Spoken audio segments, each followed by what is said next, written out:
Hello friends, स्वागत है आप सभी के हमारे चैनल एलकेसी लेक्चर। सो फ्रेंड, आज के वीडियो लेक्चर में हिंदी का फर्स्ट चैप्टर श्रम विभाजन और जाति प्रथा का 14 क्वेश्चन को देखने वाला है। ठीक है, 14 मोस्ट वीवी ऑब्जेक्टिव क्वेश्चन को देखने वाला है फ्रेंड्स। तो जितने भी candidate Bihar board matric final परीक्षा 2025 में देंगे फ्रेंड, तो अभी से तैयारी में लग जाए। ठीक है, तो फर्स्ट चैप्टर हिंदी का श्रम विभाजन और जाति प्रथा का 14 क्वेश्चन को सॉल्व करेंगे फ्रेंड्स। अपना आंसर कमेंट बॉक्स में देते जाइएगा। ठीक है, तो जितने भी candidate Bihar board matric final परीक्षा 2025 में देंगे फ्रेंड, तो चैनल को सब्सक्राइब जरूर कर दे। चैनल के माध्यम से आप सभी लोग को ऑल सब्जेक्ट की तैयारी कराई जाएगी। ठीक है, तो चलिए फटाफट चैनल को सब्सक्राइब कीजिए और क्वेश्चन की ओर चलते हैं। अपना आंसर में कमेंट बॉक्स में अपना आंसर को फटाफट देते जाएगा फ्रेंड्स, और लास्ट में बताइएगा आप सभी लोग को कितना सही होता है। ठीक है, तो चलिए बिना देर को क्लास को स्टार्ट करते हैं।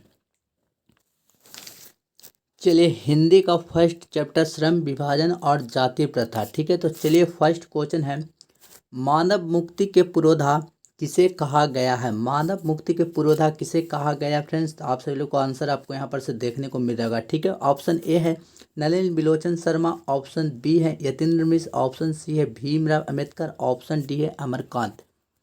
तो मानव मुक्ति का जो पुरोधा कहा गया भीमराव अंबेडकर को ही कहा गया। ऑप्शन नंबर सी क्या आ जाएगा, बिल्कुल राइट आंसर हो जाएगा फ्रेंड्स। सभी बच्चों लोग याद रखिएगा। ठीक है, चलिए नेक्स्ट क्वेश्चन है, भारत में जाति प्रथा का मुख्य कारण क्या है। भारत में जाति प्रथा का मुख्य कारण क्या है। तो भारत में जाति प्रथा का जो मुख्य कारण बेरोजगारी है। ऑप्शन नंबर ए क्या आ जाएगा, बिल्कुल राइट आंसर हो जाएगा। ठीक है, चलिए अगला क्वेश्चन है, जाति प्रथा स्वाभाविक विभाजन नहीं है क्यों। जाति प्रथा स्वाभाविक विभाजन नहीं है क्यों, प्रश्नवाचक लगाओ फ्रेंड। तो इसका जो राइट आंसर जो हो जाए, रुचि पर आधारित नहीं होने के कारण। ऑप्शन नंबर डी क्या जो बिल्कुल राइट आंसर हो जाएगा। ठीक है, चलिए अगला क्वेश्चन की ओर चलते हैं फ्रेंड्स। फटाफट अपना आंसर कमेंट बॉक्स में देते जाइएगा। चलिए नेक्स्ट क्वेश्चन है, श्रम विभाजन और जाति प्रथा का लेखक कौन है। श्रम विभाजन और जाति प्रथा का लेखक कौन है।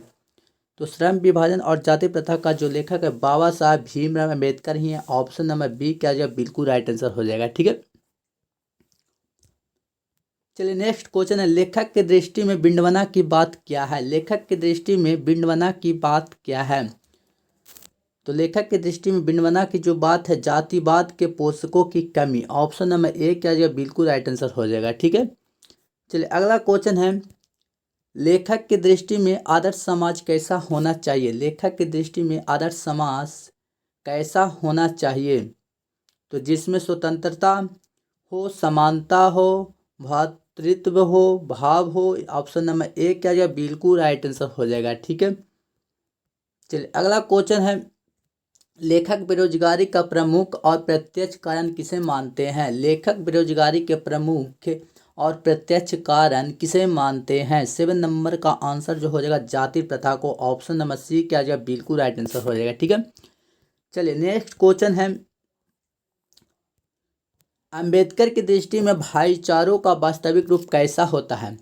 अंबेडकर जी की दृष्टि में भाईचारों का वास्तविक रूप कैसा होता है। तो दूध और पानी के मिश्रण की तरह होता है। ऑप्शन नंबर बी क्या हो जाएगा, बिल्कुल राइट आंसर हो जाएगा। सभी बच्चों लोग अपना अपना आंसर कमेंट बॉक्स में देते जाइएगा, और एक एक क्वेश्चन आप सभी लोग को इम्पोर्टेंट है। ठीक है, तो चलिए अगला क्वेश्चन है, भारतीय संविधान के निर्माता में महत्वपूर्ण भूमिका किसकी है। भारतीय संविधान का निर्माता में महत्वपूर्ण भूमिका किसके। तो सभी बच्चों लोग याद रखिएगा, भीमराव अंबेडकर का ही है। ठीक है, भारतीय संविधान के निर्माता में महत्वपूर्ण भूमिका किसके, तो भीमराव अंबेडकर का ही। ऑप्शन नंबर ए क्या जाएगा, बिल्कुल राइट आंसर हो जाएगा। ठीक है,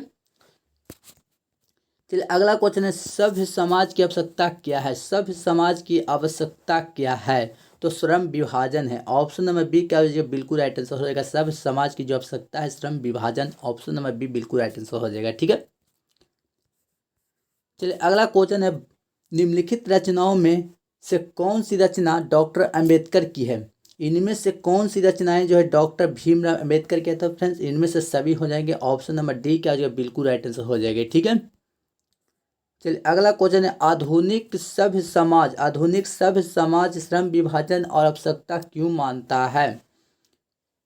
12 नंबर का राइट आंसर जो हो जाएगा, कार्य कुशलता के लिए। ऑप्शन नंबर ए क्या हो जाएगा, बिल्कुल राइट आंसर हो जाएगा हमारा। ठीक है, चलिए अगला क्वेश्चन है, श्रम विभाजन और जाति प्रथा। श्रम विभाजन और जाति प्रथा पाठ बाबा साहब के किस भाषण का संपादित अंश है। इसका जो राइट आंसर होगा ऑप्शन नंबर सी बिल्कुल राइट आंसर हो जाएगा। ठीक है, annihilation of caste, option number C क्या हो जाएगा, बिल्कुल राइट आंसर हो जाएगा। चलिए अगला क्वेश्चन है, प्राथमिक शिक्षा प्राप्त करने के बाद अंबेडकर उच्च शिक्षा प्राप्त करने के लिए कहाँ गए थे? तो प्राथमिक शिक्षा जब प्राप्त किए थे फिर उसके बाद उच्च शिक्षा जो प्राप्त करने के लिए जो गए थे न्यूयॉर्क गए थे Baba Bhimrao Ambedkar. Option number C क्या होगा, बिल्कुल राइट आंसर हो जाएगा। ठीक है, चलिए बाबा भीमराव अम्बेडकर जब जो वो प्राथमिक शिक्षा के बाद उच्च शिक्षा जो प्राप्त किए थे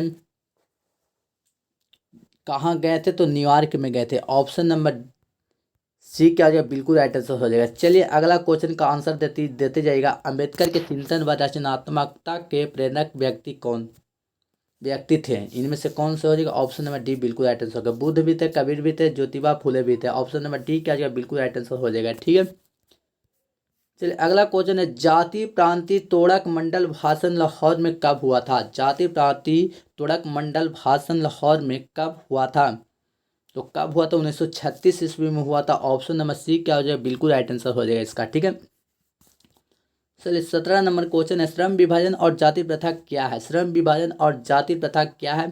तो श्रम विभाजन और जाति प्रथा जो है निबंध है। ऑप्शन नंबर सी क्या हो जाएगा, बिल्कुल राइट आंसर हो जाएगा। फ्रेंड फटाफट आंसर देते जाइएगा अपना। ठीक है, चलिए अगला क्वेश्चन है, अंबेडकर के भाषण एनिहिलेशन ऑफ कास्ट को किसने हिंदी में रूपांतरित किया था?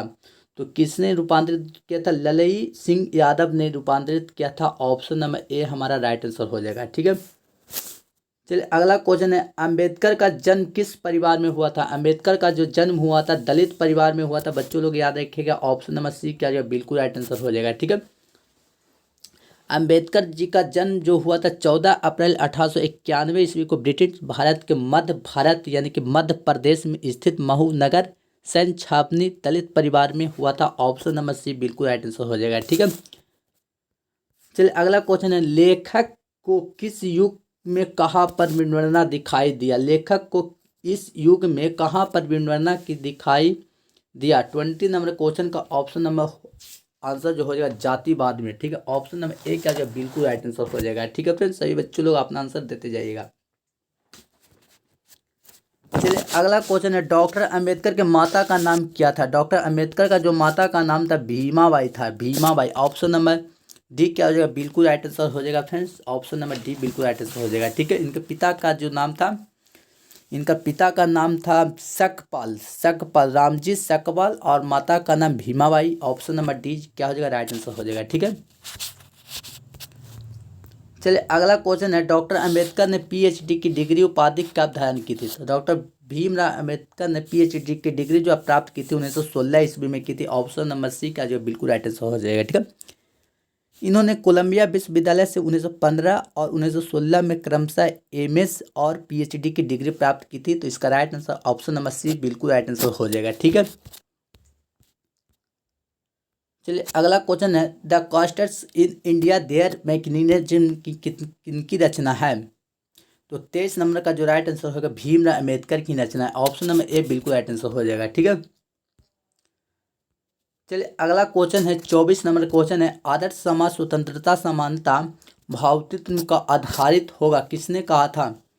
तो 24 नंबर का आंसर जो हो जाएगा भीमराव अम्बेडकर ने। ऑप्शन नंबर बी का जो बिल्कुल राइट आंसर हो जाएगा। ठीक है,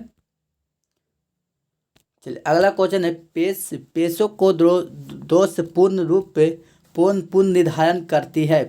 तो 25 नंबर का होगा जाति प्रथा। ऑप्शन नंबर बी बिल्कुल राइट आंसर हो जाएगा। ठीक है, चलिए अगला क्वेश्चन है, जाति प्रथा भारत में बेरोजगारी का एक कारण बनी है? तो किसका कारण बनी है? प्रत्यक्ष और प्रमुख। ऑप्शन नंबर सी बिल्कुल राइट आंसर हो जाएगा इसका। ठीक है, चलिए अगला क्वेश्चन है, मूल नायक क्या है? मूल नायक क्या है? तो मूल नायक एक पत्रिका है। ऑप्शन नंबर बी क्या जो बिल्कुल राइट आंसर हो जाएगा। मूल नायक क्या है?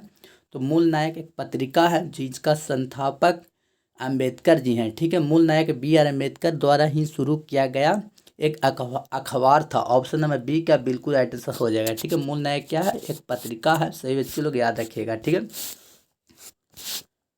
अगला क्वेश्चन है, डॉक्टर भीमराव अम्बेडकर की मृत्यु कब और कहाँ हुई? डॉक्टर भीमराव अम्बेडकर की मृत्यु कब और कहाँ हुई? तो डॉक्टर भीमराव अम्बेडकर की जो मृत्यु हुई थी 1956 ईस्वी में दिल्ली में हुई थी। ऑप्शन नंबर 1 क्या जी बिल्कुल राइट आंसर हो जाएगा। ठीक है, चलिए 29 नंबर क्वेश्चन है, डॉक्टर भीमराव अम्बेडकर का जन्म कब हुआ? डॉक्टर भीमराव अम्बेडकर का जन्म कब हुआ? तो सभी बच्चों लोग याद है क्या, डॉक्टर भीमराव अम्बेडकर का जो जन्म हुआ था 14 अप्रैल 1891 ईस्वी में महू मध्य प्रदेश में हुआ था। ठीक है, ऑप्शन नंबर डी क्या जो बिल्कुल राइट आंसर हो जाएगा। ठीक है, चलिए अगला क्वेश्चन है, डॉक्टर भीमराव अम्बेडकर का जन्म कहाँ हुआ? डॉक्टर भीमराव अम्बेडकर का जो जन्म हुआ था महू मध्य प्रदेश में हुआ था। ऑप्शन नंबर 1 क्या जो बिल्कुल राइट आंसर हो जाएगा। ठीक है, चलिए बच्चों लोग आगे चलते हैं। अगला क्वेश्चन है, डॉक्टर अम्बेडकर ने किस पत्रिका का संपादन किया? तो किस पत्रिका का संपादन किया था? बहिष्कृत भारत का। ऑप्शन नंबर सी क्या जो बिल्कुल राइट आंसर हो जाएगा। डॉक्टर अम्बेडकर ने किस पत्रिका का संपादन किया था? तो बहिष्कृत भारत। ऑप्शन नंबर सी बिल्कुल राइट आंसर हो जाएगा।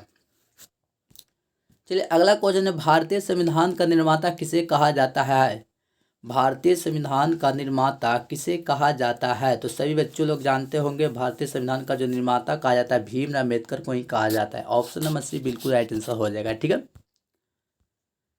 चलिए थोड़ा सा जूम आउट कम कर लेते हैं। ठीक है, अगला क्वेश्चन है, डॉक्टर अम्बेडकर का वाङ्मय हिंदी में कितने खंडों में प्रकाशित हो चुकी है? तो 21 खंडों में प्रकाशित हो चुकी है। ऑप्शन नंबर डी क्या हो जाएगा बिल्कुल राइट आंसर हो जाएगा। ठीक है, चलिए अगला क्वेश्चन है, आधुनिक सभ्य समाज कार्यकुशलता के लिए किसे आवश्यकता मानता है?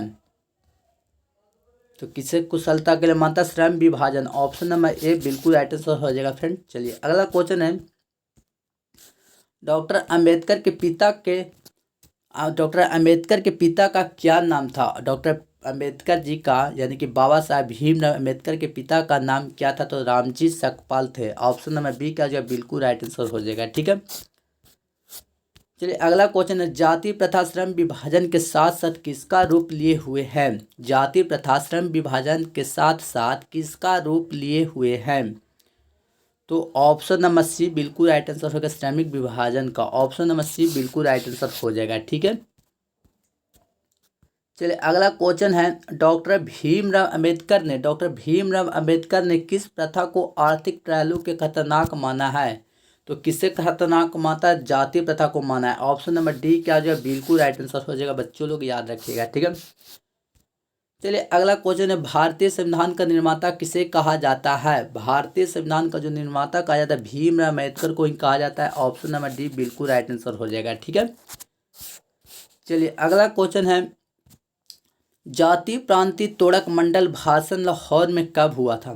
तो 1936 ईस्वी में हुआ था जाति प्रांतीय तोड़क मंडल। ठीक है, ऑप्शन नंबर सी बिल्कुल राइट आंसर हो जाएगा। ठीक है, चलिए लास्ट क्वेश्चन है, 14 नंबर क्वेश्चन की ओर चलते हैं। लास्ट क्वेश्चन है, श्रम विभाजन और जाति प्रथा क्या है? श्रम विभाजन और जाति प्रथा एक निबंध है। ऑप्शन नंबर सी क्या जो बिल्कुल राइट आंसर हो जाएगा। ठीक है, तो चलिए आज की वीडियो लेक्चर में हिंदी का फर्स्ट चैप्टर का 14 क्वेश्चन को फटाफट सॉल्व कर दिया फ्रेंड। तो आप सही लोग कितना सही बनाए हैं तो कमेंट बॉक्स में अपना आंसर ज़रूर बताइएगा ईमानदारी पूर्वक। ठीक है, क्योंकि क्लास हिंदी से ही स्टार्ट किया, फिर 2025 का तैयारी जो कराएंगे इस चैनल के माध्यम से आप सभी लोग को ऑल सब्जेक्ट की तैयारी कराई जाएगी।